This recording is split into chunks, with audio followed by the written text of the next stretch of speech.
Assalamualaikum warahmatullahi wabarakatuh. Alhamdulillahirrahmanirrahim. Wassalatu wassalamu ala asrofil anbiya wal mursalin wa ala Muhammad wa ala alihi wa ashabihi ajma'in. Amma ba'du. Segala puji bagi Allah yang rahmat dan nikmatnya selalu menyertai kita dalam seluruh aktivitas hidup kita. Salawat dan salam, marilah senantiasa kita sampaikan kepada Rasulullah, kepada keluarganya, para sahabat, dan tentu saja kepada penerus perjuangan beliau. Bersama lagi kita di channel saya yang akan membicarakan mengenai energi kalbu, kekuatan kalbu, tenaga kalbu, kekuatan hati dan jiwa yang sering kita abaikan. Padahal ini sangat penting karena menentukan bagaimana keselamatan kita di dunia maupun di akhirat.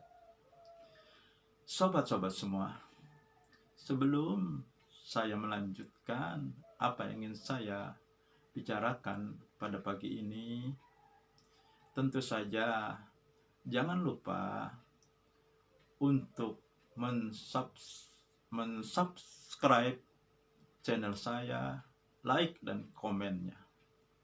Bagi yang baru bergabung, tentu saja akan kurang lengkap kalau tidak mengikuti dari awal. Jadi silahkan kunjungi channel saya dan buka video-videonya sehingga sobat-sobat semua mendapat informasi yang lengkap tentang energi kalbu. Baiklah, pada pagi ini saya masih membicarakan salah satu energi kalbu, yaitu Al-Quran. Pada video-video yang lalu, saya membicarakan tentang fungsi Al-Quran. Ada 3 fungsi Al-Quran. Huda linnas, bayyinati minal huda wal furqan. Sekarang saya ingin membicarakan masih tentang Al-Quran. Akan tetapi, sudah benarkah interaksi kita kepada Al-Quran? Sudah benarkah bagaimana kita memperlakukan Al-Quran dalam aktivitas hidup kita? Atau agar Al-Quran itu kita rasakan manfaat dan hikmahnya.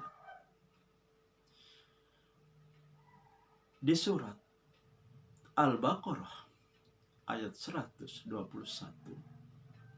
Allah berfirman, A'udzubillahi minasyaitonirrajim, Allazina atainahumul kitab yatlunahu haqqa tilawatih ulaika yu'minuna bih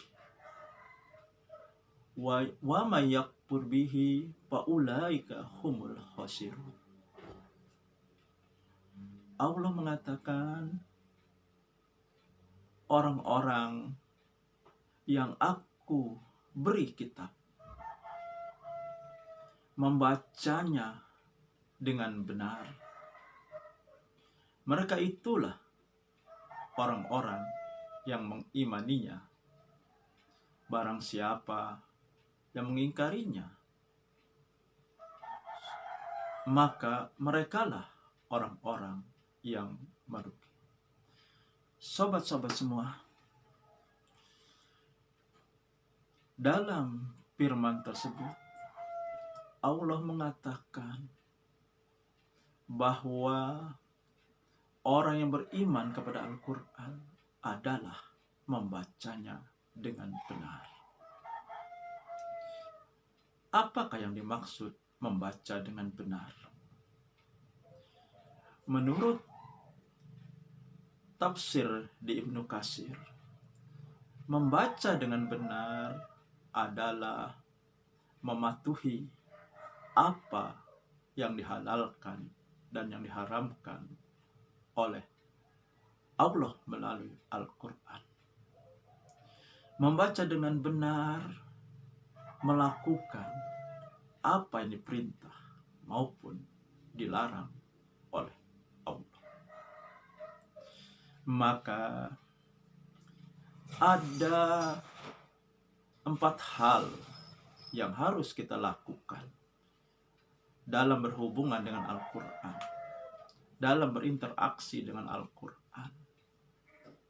Yang pertama dan utama yaitu melakukan iqra, membaca. Al-Quran ini adalah berasal dari Allah untuk petunjuk bagi manusia, bagi kita. Dan yang namanya petunjuk harus kita baca. Karena kalau tidak kita baca, kita tidak tahu apakah petunjuk yang diberikan Allah pada Al-Quran untuk kita. Itu yang pertama, sobat-sobat. Lalu apa yang kedua? Yang kedua,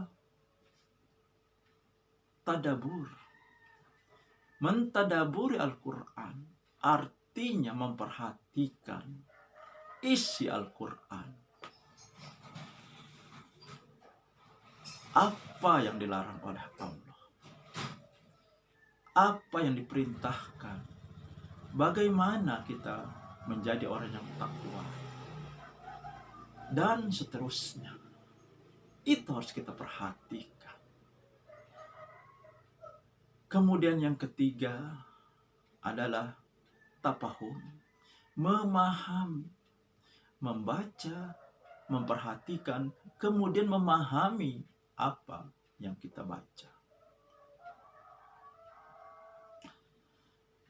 Tetapi mungkin ada di antara sobat-sobat akan berkata, bagaimana saya akan memahami Al-Quran sementara saya tidak paham bahasa Arab? Bukankah Al-Quran itu berbahasa Arab? Sobat-sobat, sekarang kita sudah dimudahkan untuk tahu isi Al-Quran. Karena Al-Quran sudah diterjemahkan ke dalam berbagai bahasa, termasuk bahasa kita, bahasa Indonesia. Jadi, untuk sekedar kita memahami isi Al-Quran, tahu isi Al-Quran, paling tidak kita tahu ibadah-ibadah yang sedang kita lakukan, apa maksudnya. Maka cukup memadai kita membaca terjemahannya. Jadi membaca Al-Quran tidak hanya membaca yang bahasa Arabnya juga. Kalau kita tidak paham bahasa Arab, maka terjemahannya harus kita baca juga. Sehingga kita paham. Meskipun membacanya saja tanpa mengerti artinya sudah mendapat pahala. 1 huruf 10 kebaikan. Akan tetapi kalau kita tidak paham, tidak tahu yang kita baca, mungkin saja kita melakukan apa yang justru bertentangan dengan yang kita baca. Kemudian yang keempat adalah a'malu, mengamalkan, mempraktekkan. Karena pengetahuan kita, sebanyak apapun pengetahuan kita tentang Al-Quran, sebanyak apapun hafalan kita tentang Al-Quran, tetapi semuanya tidak akan kita merasakan manfaat dan Jadi, yang paling utama, puncak dari semua ilmu, semua pengetahuan berada pada praktek. Demikian pun interaksi kita pada Al-Quran. Bagaimana kita berhubungan dengan Al-Quran. Maka puncaknya adalah pada mempraktekkan apa yang kita baca, apa yang kita perhatikan, dan apa yang kita pahami. Sehingga kita akan merasakan atau Allah akan memberikan manfaat-manfaat, hikmah-hikmah dari kita mempraktekkan Al-Quran. Dengan ikra, dengan membaca, hikmahnya kita menjadi cerdas. Karena dengan membaca, kita banyak mendapat pengetahuan. Dengan mentadaburi, kita tahu isi Al-Quran. Apa yang dilarang Allah, apa yang diperintahkan Allah. Kita tahu bagaimana memperlakukan orang tua dan seterusnya. Dengan memahami, kita juga tahu apa tujuan kita melakukan ibadah. Tidak sekedar ibadah tanpa memahami ilmunya. Dan dengan praktek, maka hikmah-hikmah, manfaat-manfaat dari Al-Quran akan kita dapatkan. Demikian, sobat-sobat. Jangan lupa subscribe, like, dan komennya. Nasrul minal fathul qarib. Wassalamualaikum warahmatullahi wabarakatuh.